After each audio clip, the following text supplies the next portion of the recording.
The baby was drowning. Thomas Brennan saw the tiny fist break the surface of the flood-swollen Rio Grande for just an instant, small brown fingers clawing desperately at the air before vanishing again beneath the churning brown water. His heart stopped. 20 yards downstream, caught against a massive fallen cottonwood, something wrapped in deerskin fought against the current.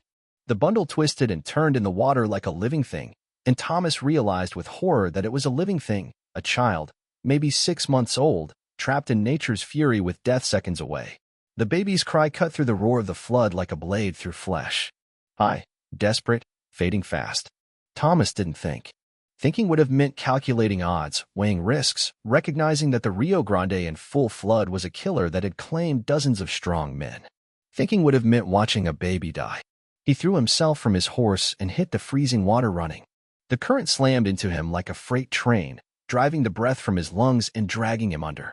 The water was black and vicious, full of debris that could crush a man's skull or pin him to the bottom until his lungs gave out. Tree branches clawed at his clothes, and somewhere in the roar and chaos, that tiny voice kept crying, weaker now, but still there. Still alive. Thomas fought toward the sound with everything he had, his powerful strokes cutting through water that wanted to kill them both. The baby's cries were growing fainter. In seconds, the bundle would be swept into the main current, and then no power on earth could save the child. His fingers found soft deerskin just as another surge lifted the bundle from its precarious perch. Inside the wrapping was a baby girl, black hair plastered to her skull, bronze skin blue with cold, but her dark eyes were open and aware. When she saw his face, she stopped crying, as if recognizing something in his weathered features, as if she knew he'd come to save her. Thomas tucked her against his chest and fought his way back through the killing water, the baby's life a fragile flame he would die to protect. The river hit Thomas like a living thing, vicious and hungry, eager to claim another victim. The water was so cold it drove the breath from his lungs in an explosive gasp, and the current immediately began dragging him downstream, away from the trapped bundle. His heavy clothes became waterlogged within seconds, dragging him down toward the muddy bottom where catfish and debris waited in the darkness. Thomas fought against the current with every ounce of strength in his lean frame, his arms cutting through the water in powerful strokes as he angled toward the fallen cottonwood. The baby's cries grew fainter, or perhaps that was just the roar of water filling his ears as he struggled to keep his head above the surface. A piece of debris, a broken wagon wheel, spun past him in the current, missing his head by inches. The river was full of hazards. Fence posts, broken branches, the bloated carcass of a cow that had been caught in the flood upstream. Any one of them could knock him unconscious, and then both he and the baby would be lost. His lungs burned as he fought to reach the cottonwood. The tree was massive, its trunk easily 6 feet across, and its root system had caught enough debris to create a natural dam. But the pressure of the water was enormous, and Thomas could see cracks forming in the root structure. When it gave way, and it would give way soon, everything caught in its web would be swept downstream in a matter of seconds. His numb fingers found the bundle just as another surge of water lifted it from the precarious perch where it had been wedged. The deerskin was soft under his hands, expertly worked and decorated with intricate beadwork that spoke of skilled hands and deep love. This was no hastily wrapped bundle. This was a child dressed in ceremonial garments, prepared with the care that only a mother could provide. Thomas pulled the bundle against his chest and felt his heart stop. Inside the deerskin wrapping was a baby girl, maybe 6 months old, her black hair plastered to her small skull, her bronze skin tinged blue with cold. But her eyes were open, dark and alert, and when they found his face, she stopped crying as if recognizing something in his weathered features. She was beautiful. Even half-frozen and terrified, she was the most beautiful thing Thomas had ever seen. Her tiny fist curled around his finger with surprising strength, and in that moment, something fundamental shifted in his chest, a recognition, a claiming, a fierce protectiveness that he'd never experienced before. "Hold on, little one," he whispered, his voice hoarse from the cold water. "We're going home." The swim back to shore was a nightmare of cold and exhaustion. Thomas tucked the baby inside his soaked shirt, pressing her small body against his chest in a desperate attempt to share what little warmth he had left. She had gone frighteningly still, her breathing shallow and rapid, her skin cold as marble. Midnight was waiting exactly where Thomas had left him, the big gelding's eyes rolling white with anxiety. Thomas hauled himself out of the water on shaking legs, his clothes streaming and his teeth chattering violently. With numb fingers, he wrapped the baby in his coat and mounted, holding her close to his body heat as he turned toward home.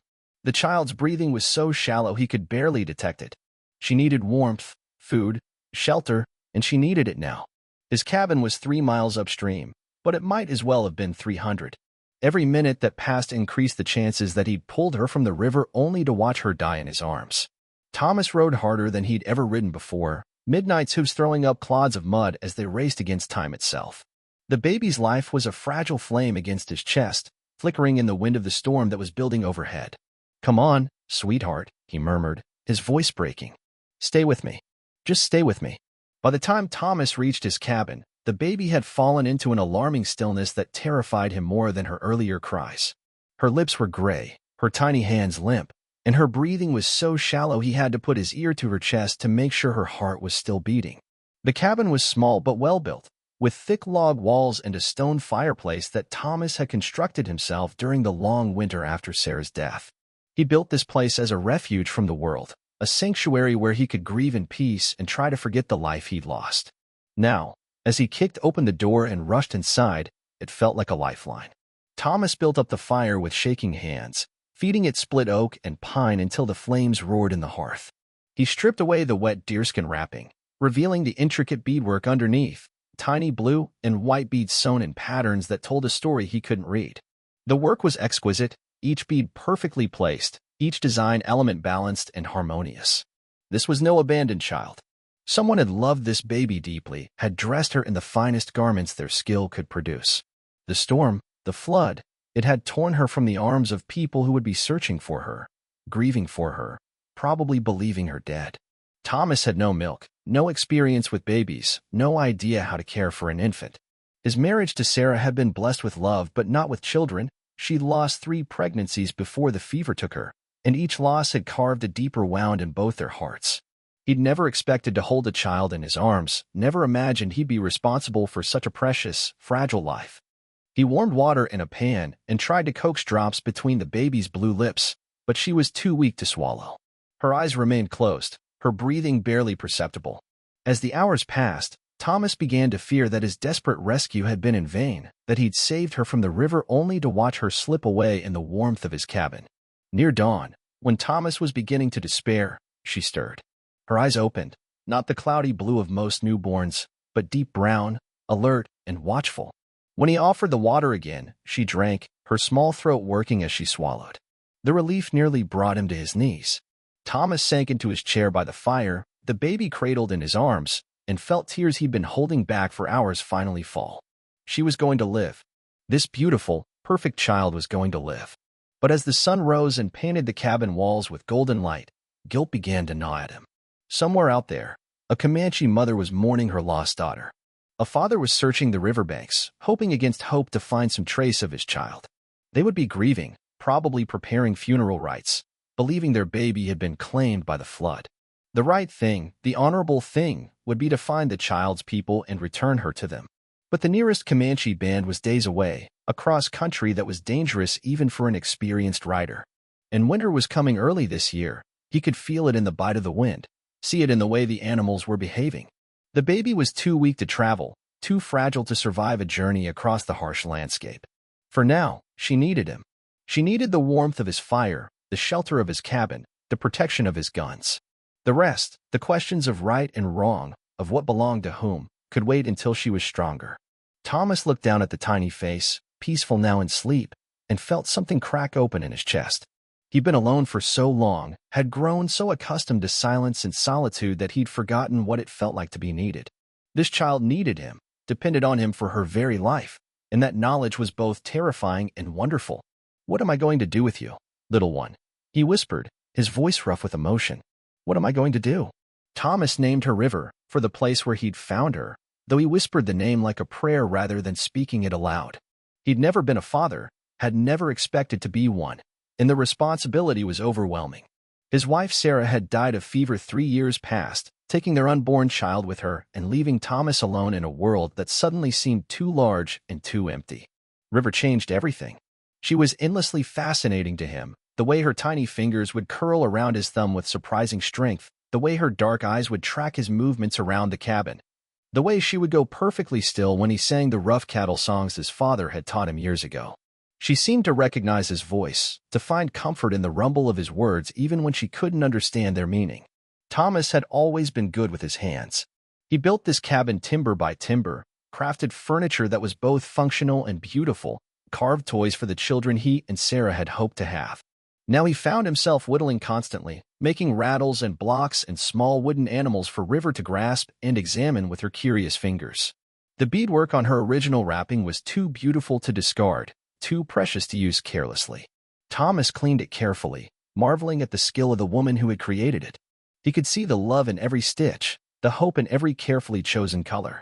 This was a mother's work, a blessing sewn in thread and sinew, meant to protect and beautify the child who wore it.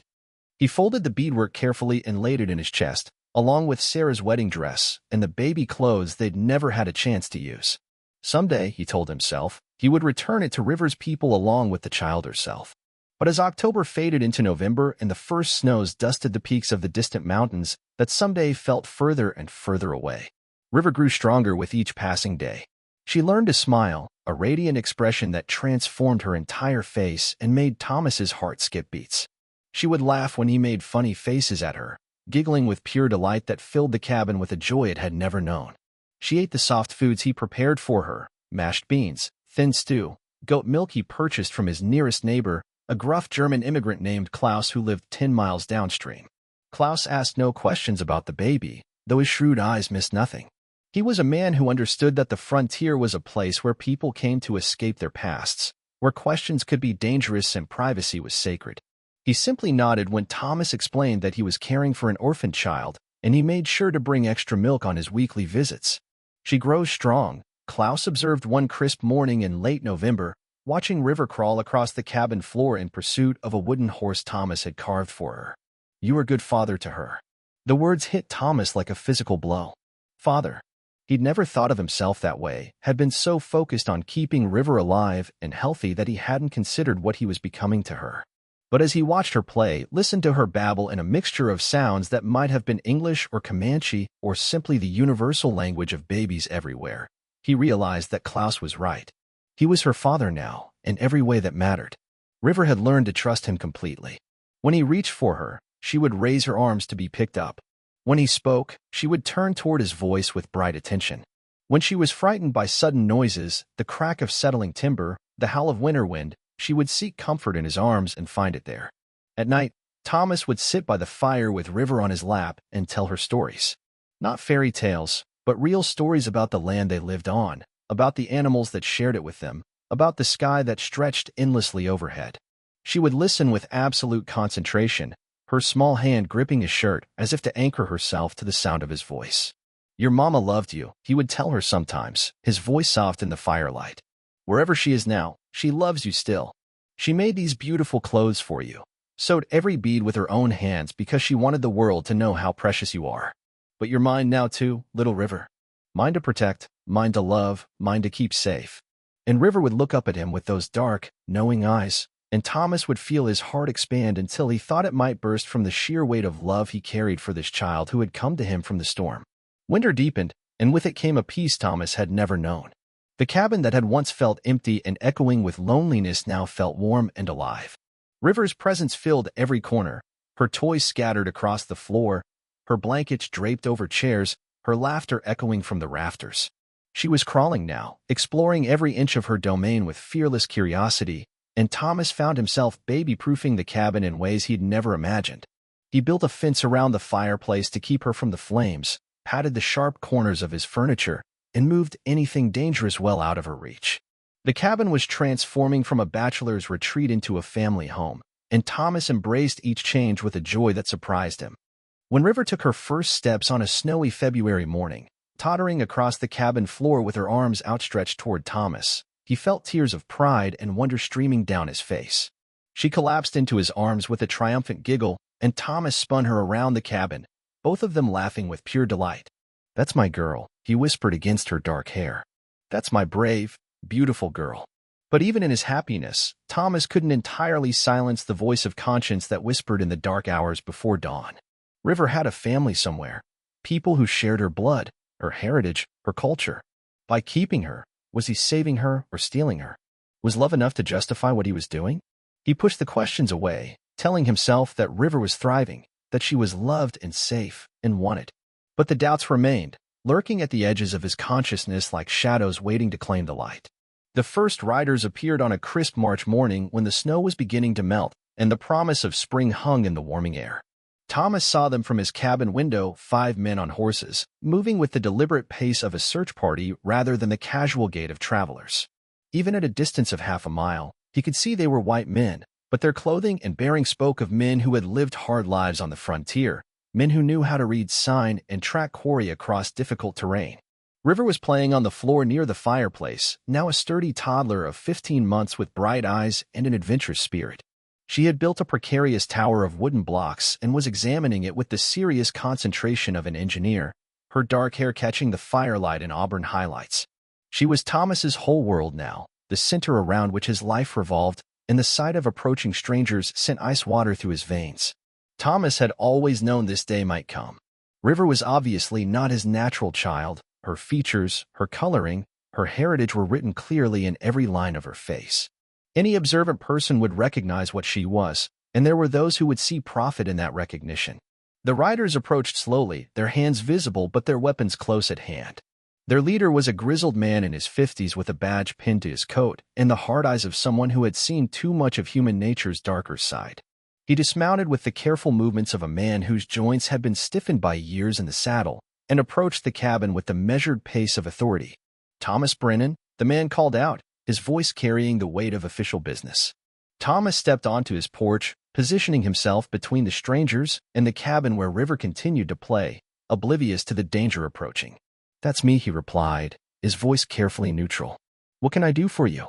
"Marshal Wade Garrett, U.S. Territorial Marshal."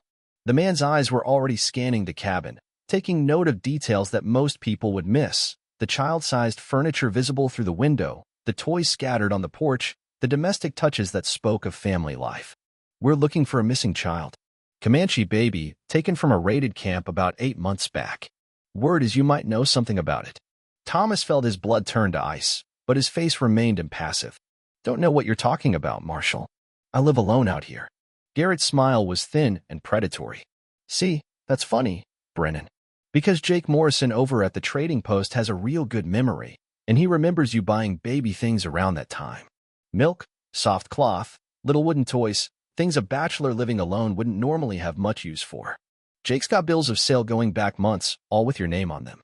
From inside the cabin came the sound of River's babbling as she talked to her toys in the mixture of English words and invented sounds that served as her private language. The marshal's eyes sharpened at the sound, and Thomas saw recognition dawn in the man's weathered face. "That baby's worth good money to the right people," Garrett continued, his voice taking on a tone of reasonable persuasion. "There are folks back east, good Christian folks, who pay handsomely for Indian children. Schools that specialize in civilizing them, teaching them proper ways, proper language, proper religion. You'd be doing the child a service, helping her become something better than what nature intended." Thomas's hand moved instinctively toward the rifle that hung just inside his cabin door. The casual way Garrett spoke of River as a commodity to be bought and sold, the assumption that her heritage was something to be erased rather than celebrated, filled him with a rage that threatened to overwhelm his common sense. "I told you, Marshal," Thomas said, his voice carefully controlled. "I don't know what you're talking about." Garrett studied him for a long moment, taking in Thomas's defensive posture, the protective way he positioned himself in front of the cabin door, the barely controlled anger that radiated from every line of his body. The marshal's companions had spread out in a loose semicircle, hands resting casually on their weapons, ready for trouble. "You know, Brennan," Garrett said conversationally, "interfering with government property is a serious crime. Harboring stolen goods can get a man sent to prison for a long time. Be a shame if something like that happened to a man just trying to do what he thinks is right." The threat was clear, wrapped in reasonable words but unmistakable in its intent. Thomas met Garrett's eyes steadily, seeing the calculation there, the assessment of risk and reward that marked a man who viewed everything in terms of profit and loss. "We'll be back, Brennan," Garrett said finally, remounting his horse with deliberate slowness. "Count on it. And next time, we'll have the paperwork to make this official. Think about what I said. Think about what's best for that child. Schools back east can give her opportunities she'll never have living wild out here." The posse rode away at the same measured pace they'd arrived with, but Thomas knew it wasn't over.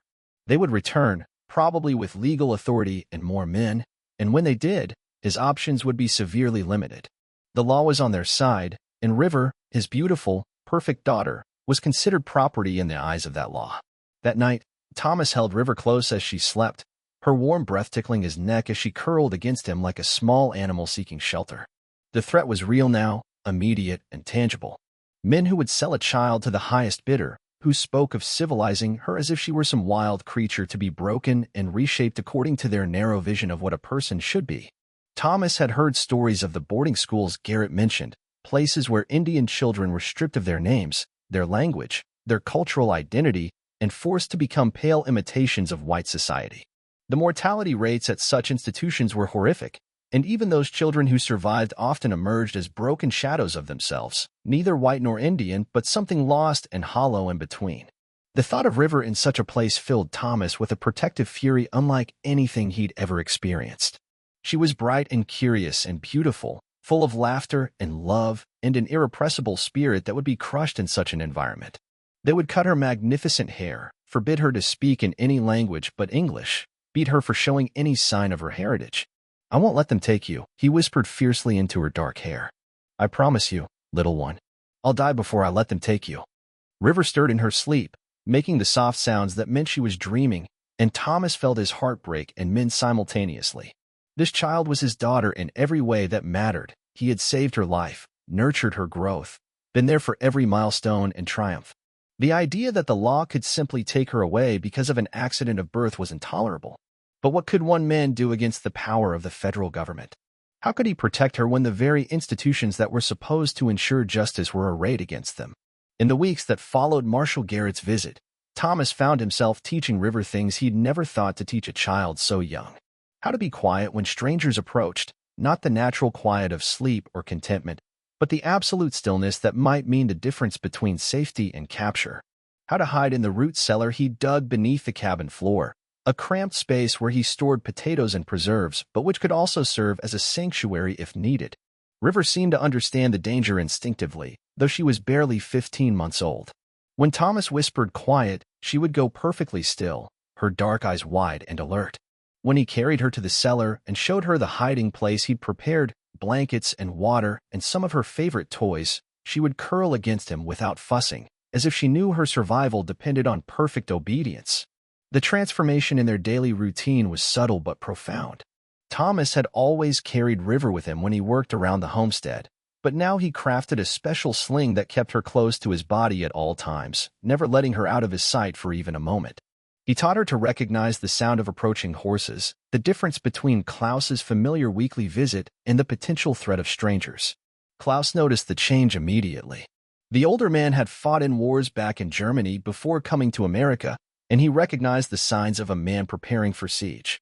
He asked no direct questions, but his own visits became more frequent, and Thomas noticed that Klaus always came armed now, his rifle visible in its scabbard and his eyes constantly scanning the surrounding terrain.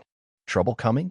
Klaus asked one afternoon as he watched Thomas demonstrate emergency procedures to River for the dozenth time. "Maybe," Thomas replied, not willing to burden his friend with the full truth but grateful for the older man's understanding. Klaus nodded slowly. "You need help, you send word.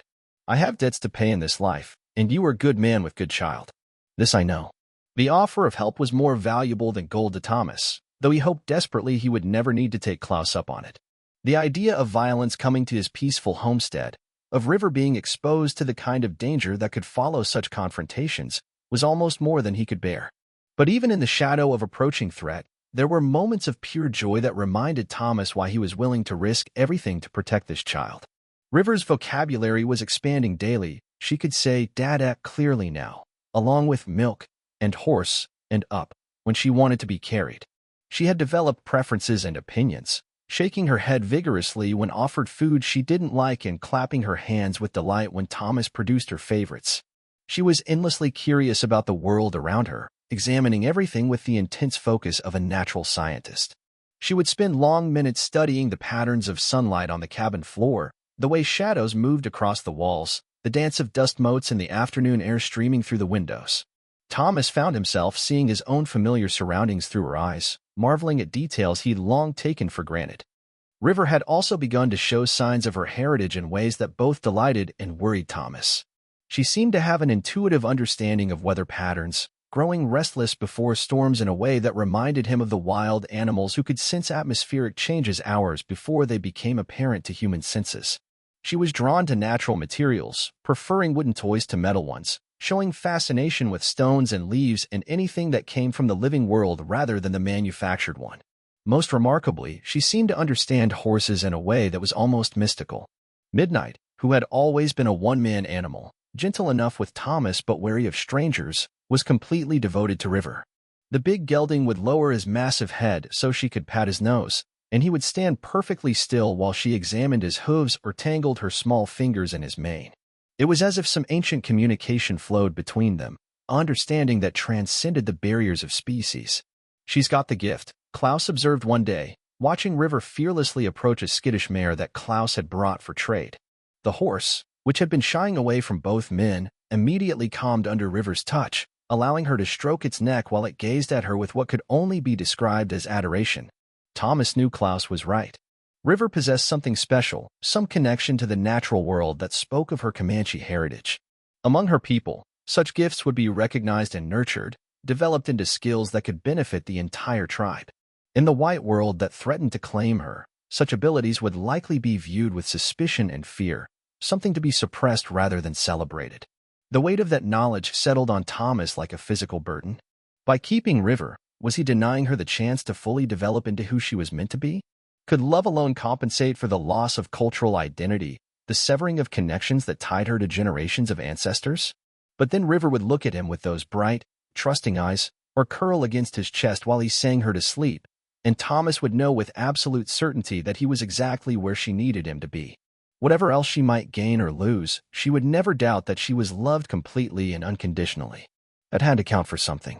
That had to be enough.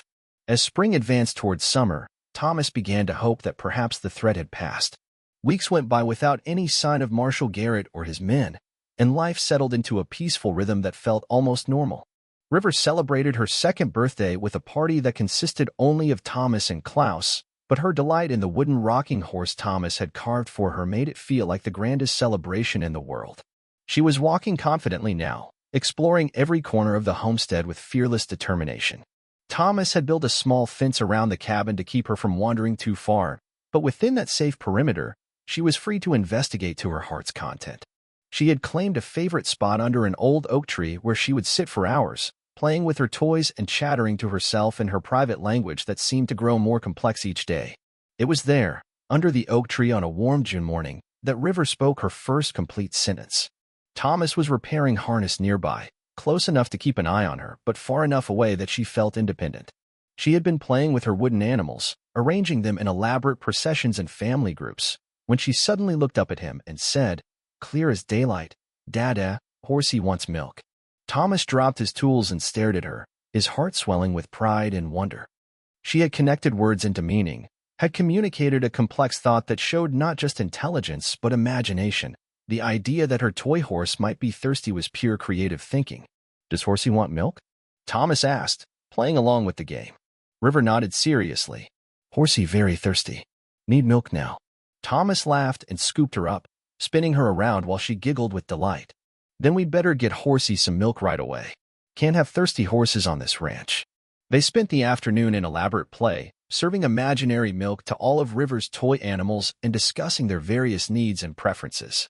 It was a glimpse into the bright, creative mind that was developing behind those dark eyes, and Thomas felt a surge of fierce protectiveness that threatened to overwhelm him.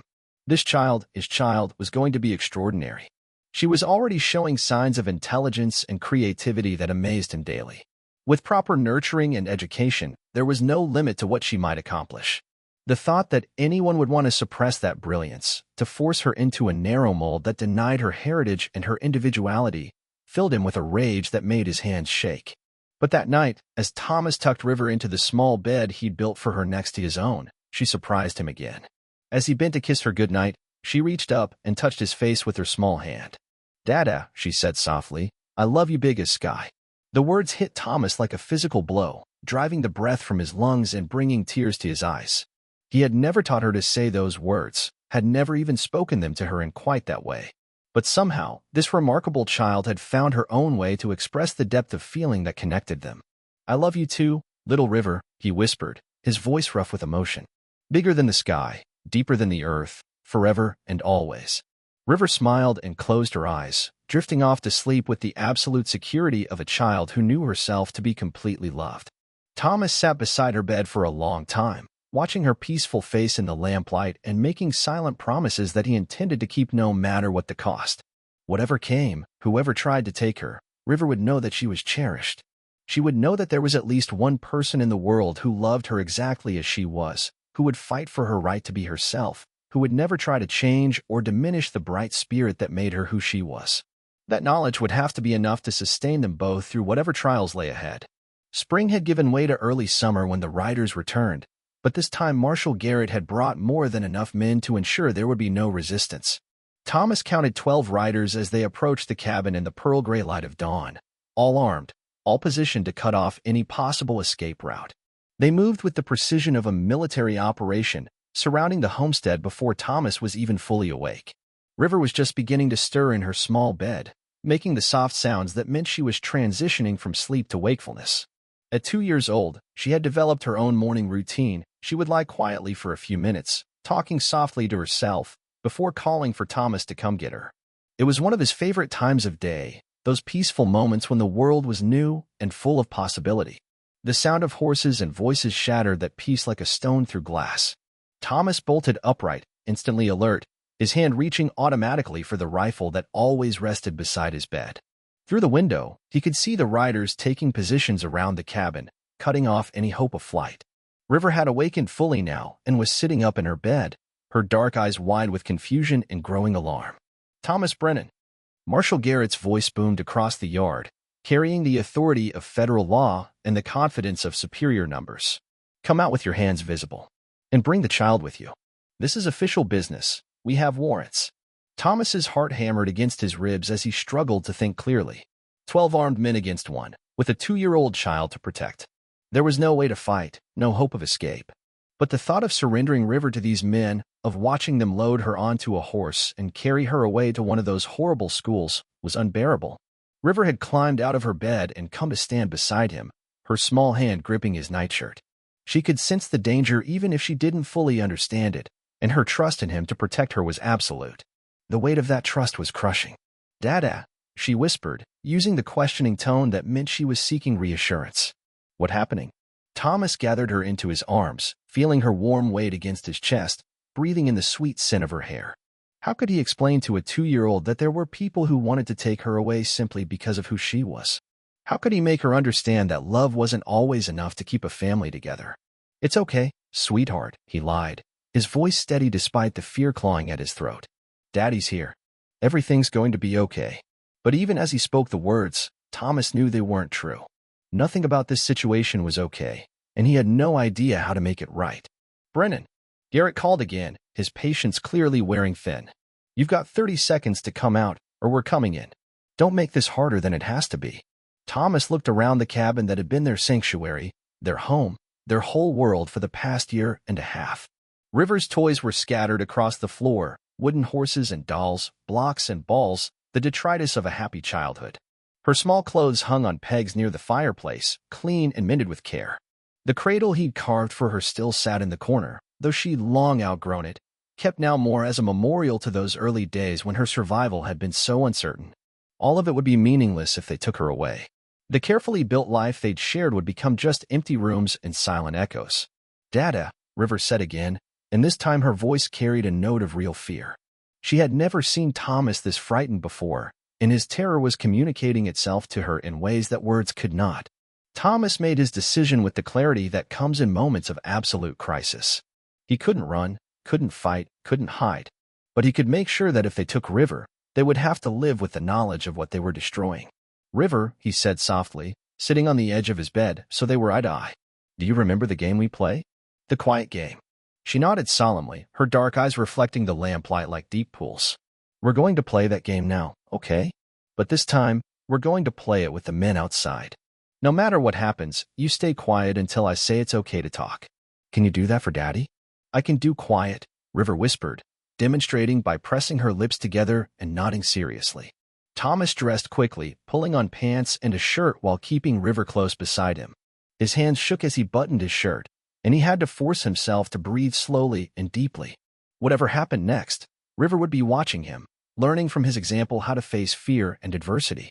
He needed to be strong for her, even if he felt like his world was ending. "Time's up, Brennan." Garrett's voice had taken on a hard edge that promised violence if his patience was pushed any further. Thomas picked up River and walked to the cabin door, pausing for a moment with his hand on the latch.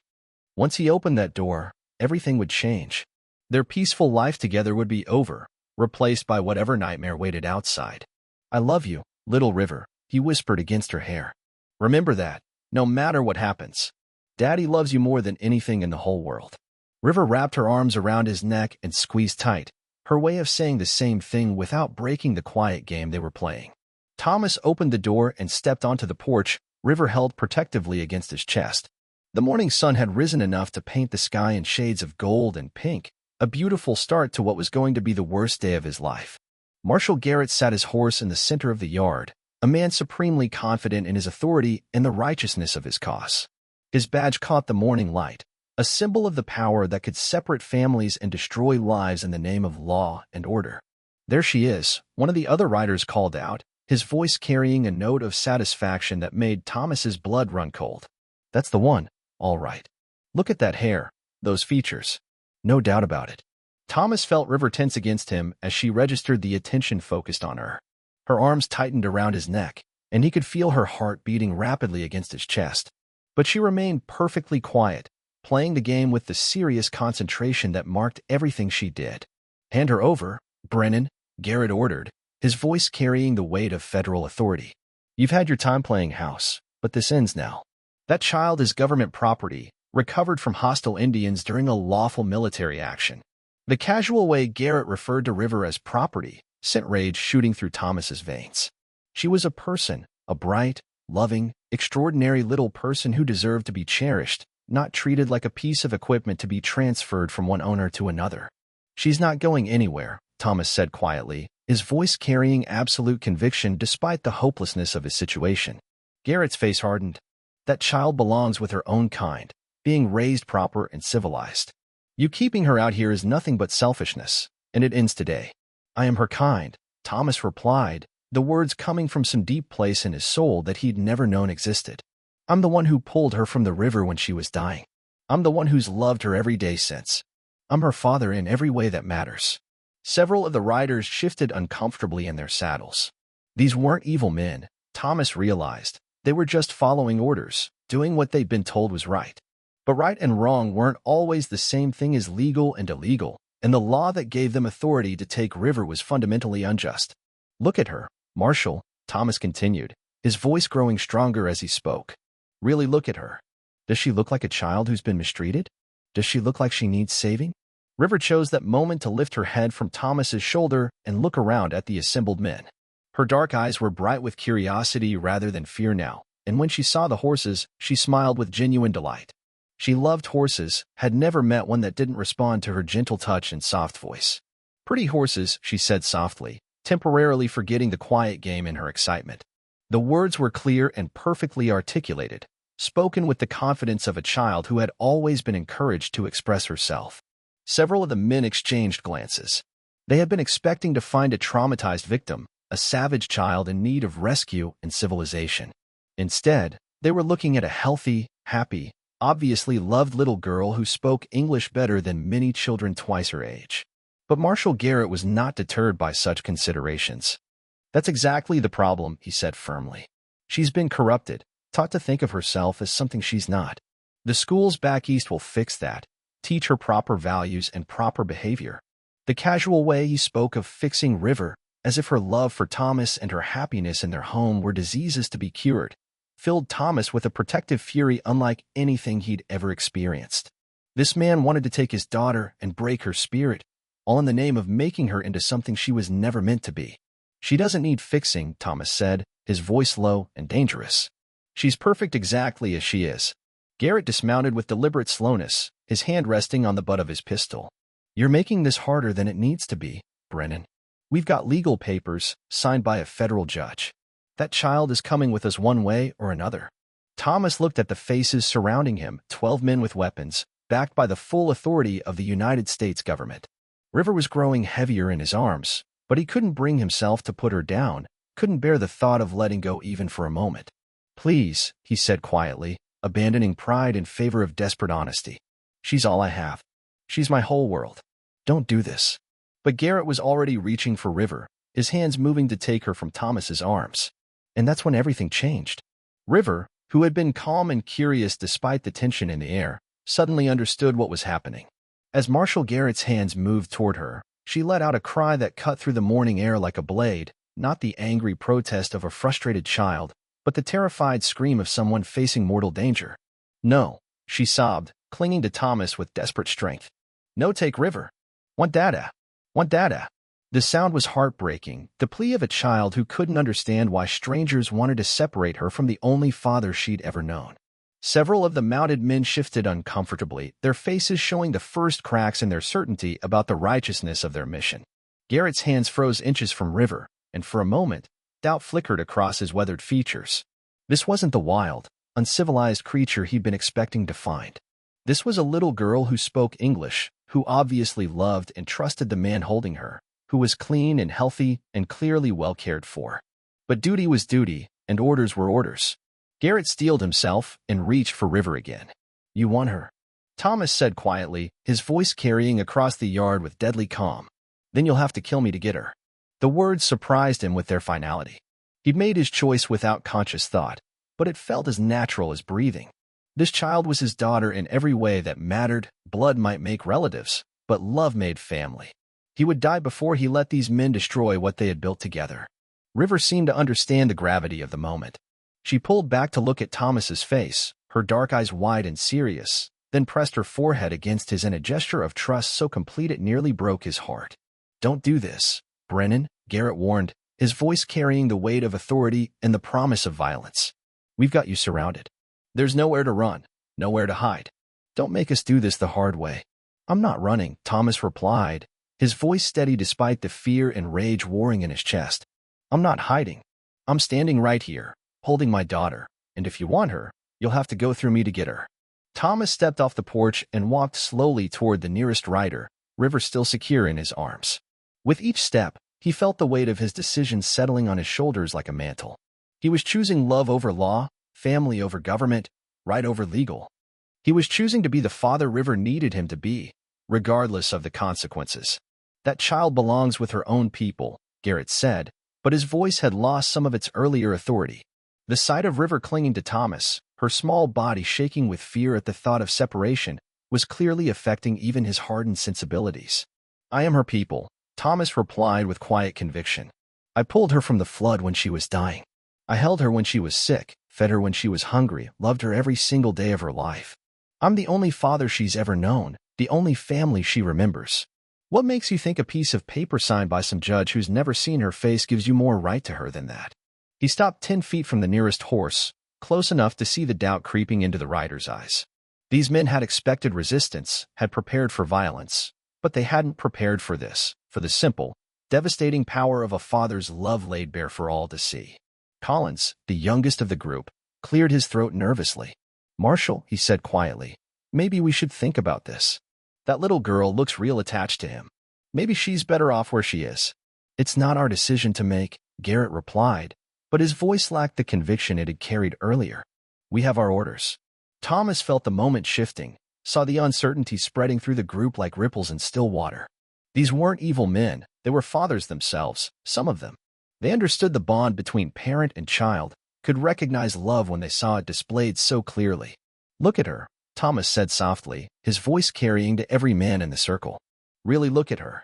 Look at how she trusts me, how she feels safe in my arms. Look at how healthy she is, how bright, how happy. Does this look like a child who needs rescuing?" River, as if responding to his words, lifted her head and smiled at the nearest rider, not the tentative smile of a frightened child trying to appease strangers, but the radiant, trusting smile of someone who had never known anything but love and kindness. The expression transformed her entire face, revealing the bright intelligence and sweet nature that made her so extraordinary. The rider's horse shifted nervously as its master's resolve wavered visibly. "Marshall," the man said quietly, "that's the prettiest, smartest-looking little girl I ever did see. Seems real happy where she is. Seems like a shame to change that." Another voice added from across the circle. Garrett's face flushed with frustration. He was losing control of his men, watching his authority crumble in the face of a 2-year-old smile and a father's desperate love. But he was also a man who had spent his career following orders, no matter how distasteful they might be. "The law is the law," he said firmly, trying to reassert his authority. "That child was taken from a raided camp. She belongs to the government now, and the government has decided she needs proper schooling." "The government?" Thomas repeated, his voice heavy with contempt. "You mean the same government that raided a peaceful camp and orphaned this child in the first place? The same government that wants to lock her away in some school where they'll beat her for speaking her own language and punish her for remembering where she came from?" Several of the men exchanged uncomfortable glances. The Indian Wars were a complicated business, and most frontier folks understood that there were rarely clear heroes and villains in such conflicts. The idea of punishing a child for the circumstances of her birth didn't sit well with men who had children of their own. River chose that moment to speak, her clear voice cutting through the tension like sunlight through clouds. "Dada," she said, patting Thomas's cheek with her small hand, "why men want take River? River be good girl." The simple question, asked with such innocent confusion, hit the assembled men like a physical blow. Here was a child who couldn't understand why strangers would want to separate her from her father, who had done nothing wrong except survive a flood and find love in the arms of a lonely man. Collins spoke up again, his voice stronger now. "Marshall, I signed up to chase outlaws and protect settlers. I didn't sign up to steal babies from their fathers."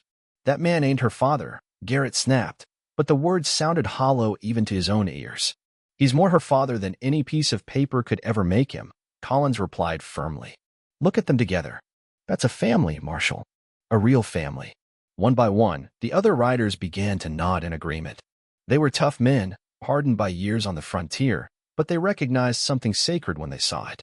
The bond between Thomas and River transcended blood, transcended law, transcended the arbitrary decisions of distant bureaucrats who had never seen the love that connected them. Thomas felt tears stinging his eyes as he watched these rough men choose conscience over duty, humanity over regulation. He had expected to die this morning, had been prepared to sacrifice his life to protect River. Instead, he was witnessing something far more powerful, the triumph of simple human decency over institutional indifference. "You men are making a mistake," Garrett warned, but his voice carried no real threat now. He was one man against 11, and he could read the mood of his posse as clearly as anyone. "No, Marshall," Collins said quietly. "The mistake would be taking that little girl away from the only home she's ever known. Some things are more important than following orders." River had been listening to the exchange with the serious attention she brought to everything, and now she surprised everyone by addressing Marshall Garrett directly. "You have little girl?" she asked, her voice carrying the earnest curiosity of a child trying to understand the adult world. Garrett's face softened involuntarily. Yes, I have a daughter." "You love your little girl?" "Of course I do." River nodded solemnly, as if this confirmed something important in her young mind. "Then you know. Dada love River like you love your little girl. Please no take River from Dada." The simple plea, delivered with such innocent sincerity, finally broke through Garrett's professional armor. He looked at this remarkable child, bright, articulate, obviously cherished, and saw his own daughter's face. The thought of strangers coming to take his little girl away, of separating his family in the name of some abstract legal principle, was unbearable. "Damn it," he muttered, his shoulders sagging in defeat. "Damn it all to hell." The standoff stretched into long, tense minutes. Thomas stood perfectly still, River secure in his arms, while the mounted men struggled with their consciences and their duty. The morning sun climbed higher, painting the scene in golden light that seemed to mock the darkness of the situation. Finally, Marshall Garrett dismounted and approached slowly, his movements careful and deliberate. Thomas tensed, ready to fight or run despite the hopelessness of either option, but something in the marshal's bearing had changed. The rigid authority was gone, replaced by something more human, more uncertain. "You're making this harder than it needs to be," Garrett said, but the words lacked his earlier conviction. "I'm making it exactly as hard as it needs to be," Thomas replied steadily. "This is my daughter, Marshall. She belongs with me." Garrett stopped just a few feet away, close enough that Thomas could see the conflict playing out in the older man's weathered features. For a long moment, The two men stared at each other, one representing the inflexible power of law, the other the desperate strength of love. Then Garrett reached for River. The child, who had been calm and even curious throughout most of the confrontation, suddenly understood with crystalline clarity what was about to happen. Her earlier cries had been expressions of fear and confusion, but now she let out sounds that came from some primal place of terror, the screams of a small animal caught in a trap, of a child facing the destruction of everything safe and familiar in her world. And oh, she sobbed, clinging to Thomas with desperate strength that seemed impossible for such small hands. No, take River. Want Dada. Want Dada. She pressed herself against Thomas's chest as if trying to merge with him, to become so much a part of him that separation would be impossible. Her entire small body shook with terror, and her cries took on a quality that made even the hardest men in the group wince. You hear that? Thomas asked quietly, his voice cutting through River's sobs. That's not an Indian baby crying for her captors. That's not some wild child who needs civilizing. That's a little girl calling for her father, the only father she's ever known, the only father she wants to know. Garrett's hands had frozen inches from River, and Thomas could see the doubt flickering in his eyes like candlelight in a strong wind. This wasn't what the marshal had expected to find when he'd ridden out this morning. He'd been prepared to rescue a traumatized victim, to remove a savage child from the corrupting influence of her captor. Instead, he was looking at a family. A real family, bound together by something stronger than blood or law or government decree. River's cries grew more frantic as Garrett's hands hovered near her, and she began to hyperventilate with panic. Please, Dada, she gasped between sobs, please no let them take River. River be good girl. River loved Dada so much. The words hit the assembled men like physical blows. Several of them had daughters of their own, and they knew exactly what those desperate pleas meant. They had heard the same words from their own children during nightmares, during moments of fear and confusion when the only comfort possible came from a parent's arms. Please, Thomas whispered, abandoning all pretense of stoic strength. Please don't do this to her. She's just a baby. She doesn't understand any of this. All she knows is that strangers want to take her away from the only home she's ever known. Colin spoke up again, his voice rough with emotion. Marshal, I can't be part of this. I won't be part of this. Nor I, said another voice, then another, until nearly the entire posse was expressing their refusal to participate in what increasingly felt like an act of cruelty rather than justice. Garrett looked around at his men, seeing his authority crumble in real time. These were good men, honorable men, and they were telling him with their silence and their words that what he was trying to do was fundamentally wrong. River had exhausted herself with crying and now hung limply in Thomas's arms, hiccuping with residual sobs but too tired to continue her desperate protests. She looked up at Garrett with eyes that held no anger or hatred, only confusion and hurt that cut deeper than any accusation could have. Why you want take River? She asked in a small, broken voice. River no do bad things. River love Dada. Dada love River. Why that make you sad? The question, asked with such innocent bewilderment, finally shattered what remained of Garrett's resolve. He was looking at a child who had done nothing wrong except survive a flood and find love with a good man. A child who spoke perfect English, who was obviously healthy and happy and cherished, who had never known anything but kindness and care. The schools that wanted to claim her would strip away everything that made her special, her spirit, her joy, her absolute faith in the goodness of the world. They would break her down and rebuild her according to their narrow vision of what a person should be, and in the process, they would destroy something beautiful and irreplaceable. Damn it, Garrett muttered again, his hands dropping to his sides. Damn it all. He turned away from Thomas and River, unable to meet their eyes. The weight of his decision pressed down on him like a physical burden, but he knew it was the right choice. Perhaps the first truly right choice he'd made in a long career of following orders without question. This isn't over, Brennan, he said, but the words carried no threat now. They were simply the automatic response of a man trying to salvage some shred of his professional dignity. Yes, it is, Thomas said firmly, his voice carrying the quiet authority of absolute conviction. It's over, Marshal. Walk away. Just walk away. Garrett looked at River one more time, seeing not a piece of government property, but a little girl who deserved to grow up surrounded by love. She had stopped crying now and was watching him with those remarkable dark eyes, waiting to see what he would choose. She's a beautiful child, he said quietly. You take good care of her. I will, Thomas promised. Always. The marshal turned and walked back to his horse, his movements heavy with defeat and something that might have been relief. As he mounted, Collins rode close to Thomas. "You're a good man," the young rider said quietly. "She's lucky to have you." "I'm the lucky one," Thomas replied, his voice thick with emotion. One by one, the riders began to move away from the cabin, their mission abandoned in favor of something more important than duty, the recognition that some bonds were too sacred to be broken by human law.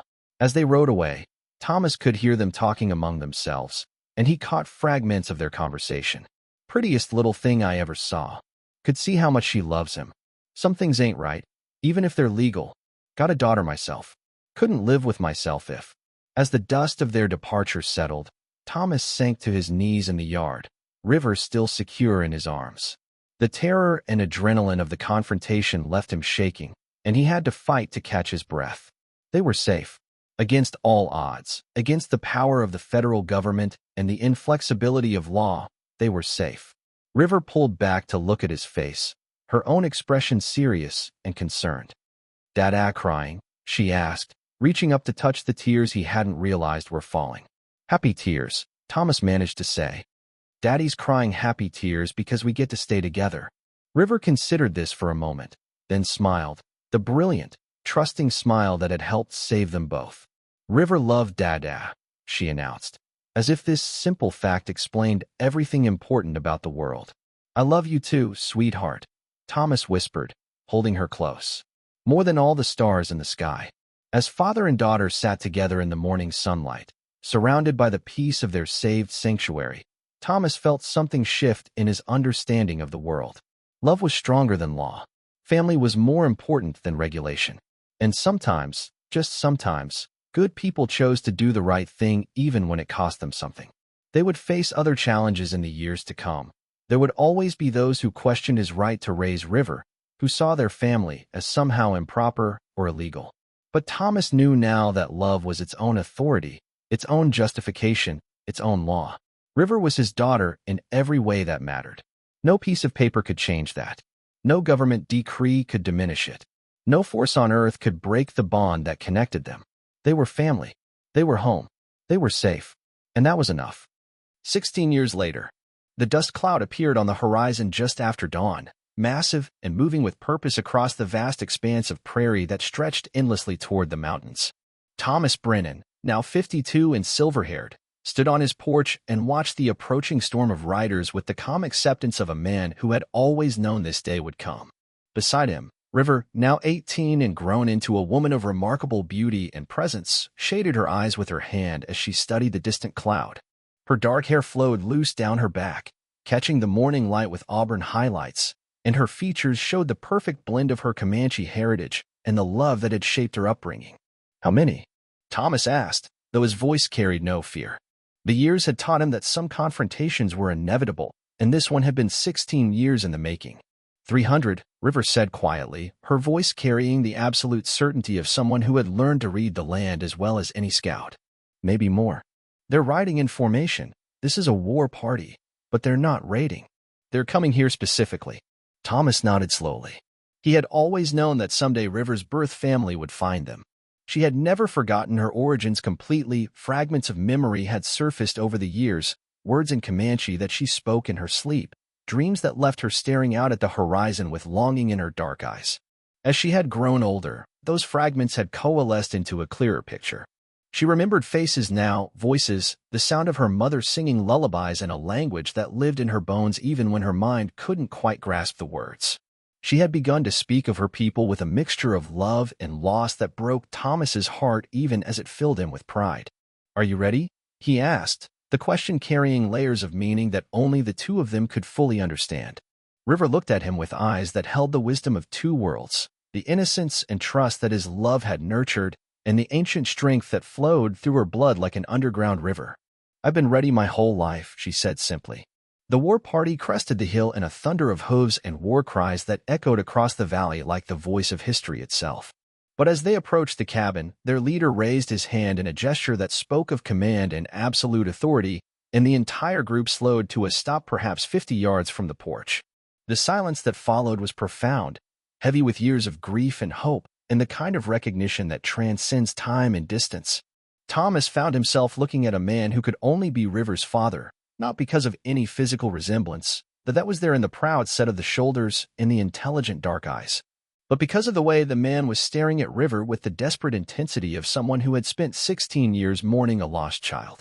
The chief was perhaps 50 years old, his hair streaked with silver and his face lined with the marks of leadership and loss. He wore the regalia of his rank, feathers and silver, beadwork and leather worked by master craftsmen, but Thomas could see past the ceremony to the father underneath, the man who had never stopped hoping for this moment. River stepped forward with movements that were both graceful and sure, and when she spoke, the words came in Comanche, fluid, perfect, as if the language had been waiting in her heart all these years for the right moment to emerge. Her voice carried across the morning air with the clarity of a bell, and Thomas watched the chief's face transform as he heard his native tongue spoken by the daughter he had lost to the flood so long ago. Najwa, the chief whispered, the name carrying the weight of 16 years of grief and love and desperate hope. My daughter. My beautiful daughter. But when he urged his horse forward and reached out to her, River stepped back, not in fear or rejection, but in gentle refusal. She spoke again, longer this time, her voice carrying across the silent morning with the authority of someone who had found her own way to bridge two worlds. Thomas understood only fragments of what she was saying, but the meaning was clear in the rhythm of her words, the gestures that accompanied them, the way she looked back at him with love and pride. She was telling her birth father about the man who had raised her, about the love that had saved her life, about the choice she was making with full knowledge of what it meant. The chief's eyes moved to Thomas then, and for a moment, the two men studied each other across a distance that was measured not in yards but in cultures, in languages, in entirely different ways of seeing the world. One who had lost a daughter, one who had found one. Both who loved her beyond words, beyond reason, beyond the boundaries that usually divided their peoples. River turned back to Thomas and spoke in English, her voice steady and sure. I told him about you, she said. About how you pulled me from the river when I was dying, how you chose love over safety, how you became my father in every way that matters. I told him that while his blood runs in my veins, your heart beats in mine. Thomas felt tears he hadn't shed in years threatening to fall. And what did he say? He said he understands. He said that a man who would risk everything to save a child, who would love her without condition, who would raise her to be strong and proud, that man is worthy of the greatest honor his people can give. The chief dismounted and approached slowly, his movements careful and respectful. He was a man of perhaps 50, with kind eyes and the bearing of someone who had known great loss and greater love. When he reached Thomas, he stopped and spoke in careful English that carried the weight of formal ceremony. You saved my daughter, he said, each word chosen with deliberate precision. You gave her life when life was lost. You gave her love when love was needed. You are brother to Comanche people now. Always. Thomas felt the formal weight of the words, understood that he was being offered something sacred, not just acceptance, but kinship with a people who had every reason to see him as an enemy. She saved me, he replied simply. She brought light into darkness. She made me a father when I thought I would die alone. The chief nodded slowly, understanding passing between them like a current of recognition. He reached into his robes and withdrew something small and precious, a necklace of turquoise and silver, clearly made for a child, clearly crafted with infinite love and hope. For baby, he said, placing it in Thomas's weathered hands. Her first gift. From mother. Mother who loved her, who grieved for her, who never stopped believing she lived. Thomas accepted the necklace with hands that trembled slightly, understanding the magnitude of what he was being given. This was more than jewelry, it was a connection to River's earliest days, to the mother who had dressed her in ceremonial robes and hoped for her bright future. Thank you, he said simply, but the words carried depths of meaning that needed no translation. River stepped between them then, taking both men's hands in hers, and Thomas marveled at how naturally she commanded the moment, how easily she moved between the two worlds that had shaped her. She was truly the bridge she had always been meant to be, not torn between cultures, but strengthened by both. I want to know my people, she said to her birth father, her voice carrying the authority of a woman who had learned to make her own choices. I want to learn the old ways, the old stories, the songs my mother sang to me before the flood took me away. But this is my home, and he is my father. This will always be my home, and he will always be my father. Can you understand that? The chief was quiet for a long moment, his eyes moving between River and Thomas, seeing the love that connected them, the unbreakable bond that had been forged in crisis and strengthened by years of shared life. When he spoke, his voice carried the wisdom of a leader who had learned that some things transcended tribal boundaries.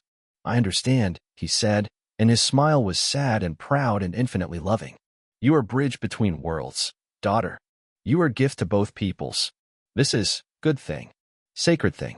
He turned to his warriors and spoke in Comanche, his voice carrying across the morning air with the authority of absolute command. The response was immediate and overwhelming, raised lances and war cries, but these were sounds of celebration rather than threat, of joy rather than conquest. "They say," the chief explained to Thomas, "that you are now brother to Comanche. You saved Chief's daughter, you raised her with honor and love. Your cattle, your land, your family, protected always. Any who harm you, harm us. Any who threaten you, threaten us." Thomas felt the weight of history settling around them like a cloak. The Indian wars that had raged across the frontier for decades, the hatred and fear that had divided peoples who might have been friends, all of it seemed small and distant in the face of this greater understanding. River would spend time with both families now, learning from both, belonging to both. She would discover the names of her grandparents, the history of her people, the skills her mother had hoped to teach her. But she would also continue to wake in the cabin Thomas had built, would continue to call him father, would continue to be the bright center around which his world revolved. As the sun climbed higher and the Comanche made camp near the river where River had been found so long ago, the three of them sat together on the porch, father, daughter, and the man who had given her life twice, once in birth and once in rescue. They spoke of the years that had passed, of the love that had sustained them, of the future that stretched ahead like an unwritten story. There would be feasting tonight, Thomas knew. Stories would be told, songs would be sung, and the bonds between families would be celebrated and strengthened. River would learn the dances of her people, would hear the legends that lived in her blood, would discover parts of herself that had been waiting patiently for this reunion. But tonight, she would also sleep in the room Thomas had built for her, in the bed he had carved with his own hands, surrounded by the toys and treasures of a childhood spent in safety and love. She would wake to the sound of his voice, as she had for 16 years, and she would know with absolute certainty that she was exactly where she belonged. Some bonds, Thomas thought as he watched River laugh with her birth father while still keeping one hand on his arm, were forged by blood. Others were forged by choice, by love, by the simple act of pulling a drowning child from a river and choosing to love her completely. Both were sacred. Both were forever. The story would be told for generations in both cultures, the tale of the white man who chose love over fear, of the Comanche girl who bridged two worlds, of the moment when enemies became family through the power of a single act of compassion. River had indeed returned with 300 warriors, just as the title promised. But she had brought them not as conquerors, but as the family she had always been meant to have, both families, blood and chosen. United by love and understanding and the recognition that some things were more important than the boundaries that usually divided peoples. As the celebration began in earnest, and the sound of drums echoed across the valley, Thomas felt a peace settle over him that he had never known was possible. He had saved a child from the river 16 years ago, and in return, she had saved him from a life of loneliness and regret. Love had triumphed over law, family over government, understanding over prejudice. And in the end, that was all that really mattered. The sun set on a day that had changed everything, and nothing. River was still his daughter, still the bright center of his world, still the greatest gift he had ever received. But now she was also the bridge between worlds, the living proof that love could transcend any boundary, any difference, any obstacle that stood in its way. Tomorrow would bring new challenges, new questions, new opportunities to choose love over fear. But tonight, there was only celebration, only joy, only the perfect satisfaction of a story that had found its rightful ending. Father and daughter sat together under the stars, surrounded by the sound of celebration and the warmth of acceptance, and knew that they had found something worth more than all the gold in the world. They had found home.